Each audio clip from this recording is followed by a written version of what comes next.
agradeço ao bom profeta por ter lhes trazido aqui novamente para a continuação de nossa história. Então vamos lá?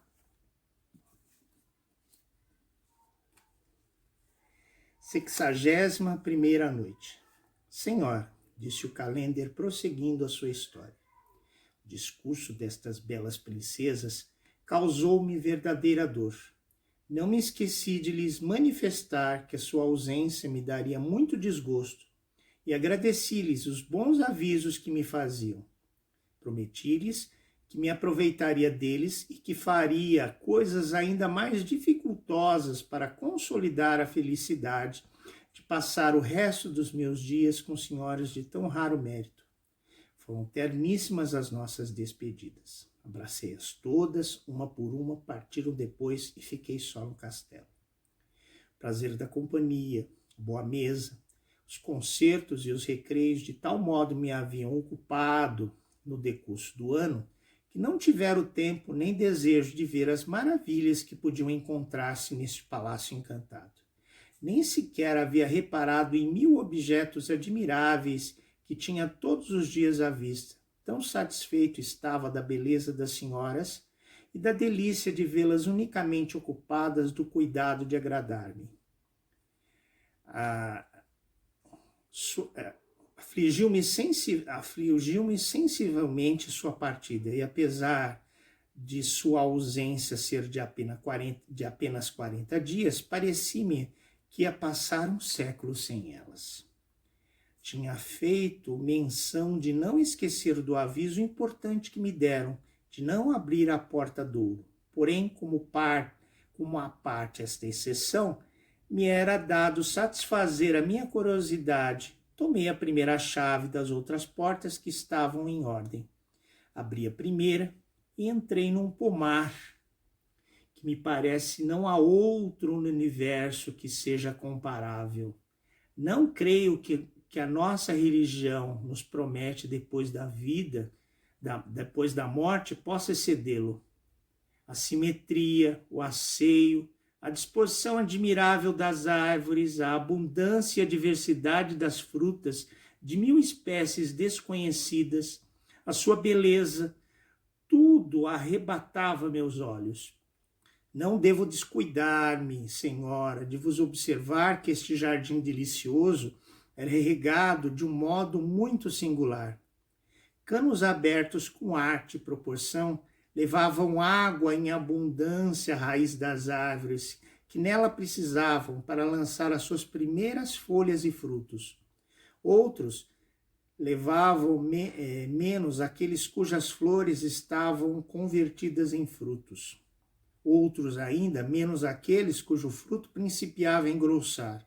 Outros não levavam senão que era precisamente necessário aquelas cuja fruta já tinha adquirido o tamanho conveniente, e não apenas senão a sua maturação. Este tamanho, porém, excedia muito das frutas ordinárias de nossos jardins. Finalmente, os outros canos que iam ter as árvores cuja fruta estava madura não tinham mais umidade senão o que era necessário para conservá-la.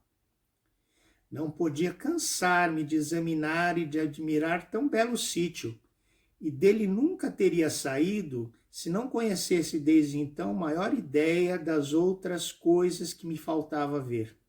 Saí dali com o espírito cheio destas maravilhas, fechei a porta e abri a que se seguia. Em vez de um pomar, achei um jardim de flores que não era menos singular no seu gênero. Tinha um chão espaçoso, regado não com a mesma profusão que a precedente, porém com bem maior economia, para não dar a cada flor senão mais água do que ela precisava. A rosa, o jasmim, a violeta, o narciso, o jacinto, a anêmona, as tulipas, os ranúnculos, o cravo, o lírio e uma infinidade de outras flores que não florescem em outras partes, senão em diversos tempos, encontravam-se ali todas floridas juntamente. E não havia coisa mais suave que o aroma que se aspirava desse jardim. Abri a terceira porta. Encontrei um viveiro vastíssimo, Estava lajeado de mármore de várias cores, do mais fino, do mais comum. A gaiola de sândalo e de pau de aloés encerrava uma infinidade de rouxinóis, de pintacilgos, de canários, de cotovias e outros pássaros ainda mais melodiosos, dos quais nunca na minha vida ouvira falar. Os vasos que continham a comida e a água eram de jaspe ou de ágata mais preciosa. Além disto, era este viveiro do maior asseio. Ao ver a sua extensão, julgava que não era preciso menos de 100 pessoas para conservá-lo tão limpo como estava. Ninguém, todavia, aparecia ali, assim como nos jardins onde estivera, nos quais não vi sequer erva ruim alguma, nem a menor superficialidade que me ofendesse a vista.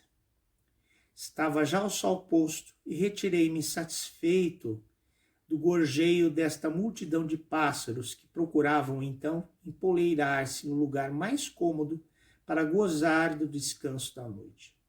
Fui para o meu aposento, resolvido a abrir as outras portas nos dias seguintes, à exceção da 100ª. No dia seguinte, não deixei de abrir a 4ª porta. Se o que vira no dia precedente fora capaz de causar-me admiração, que vi então arrebatou-me em êxtase.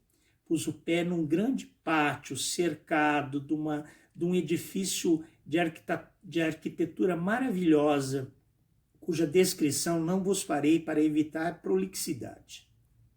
Tinha esse edifício 40 portas, todas abertas, e cada uma dava entrada para um tesouro. E desses tesouros havia vários que valiam mais do que os maiores reinos. Continham primeiro montões de pérolas do tamanho de ovos de pomba. No segundo tesouro havia diamantes, carbúnculos e rubis. No terceiro, esmeraldas. No quarto, ouro em barras. No quinto, dinheiro amoedado. No sexto, prata em barras. E nos dois seguintes, dinheiro cunhado. Os outros continham ametistas, topázios, opalas, turquesas, jacintos e todas as mais pedras finas que se conhecem, sem falar da ágata, do jaspe, da cornalina e do coral, de que havia um armazém cheio não só de ramos, porém de árvores inteiras. Pasmado e admirável, exclamei, depois de ver todas essas riquezas: não, ainda que todos os tesouros dos reis do universo estivessem juntos no mesmo sítio, não igualariam estes. Que felicidade é a minha de possuir todos esses bens com tão amáveis princesas. Não me deterei, Senhor, e dar-vos-ei relação circunstanciada de todas as outras coisas raras e preciosas que vi no dia seguinte. Dir-vos-ei, porque não foram precisos menos do que 39 dias para abrir as 99 portas, para admirar tudo o que se patenteou à minha vista. Não ficava já senão a 100ª porta, cuja abertura me era proibida. O dia que veio aclarar o aposento do sultão das Índias impôs silêncio a Sherazade, que nessa passagem parou. Porém, divertia muito essa história a Shahriar, para que não quisesse ouvir a continuação no dia seguinte.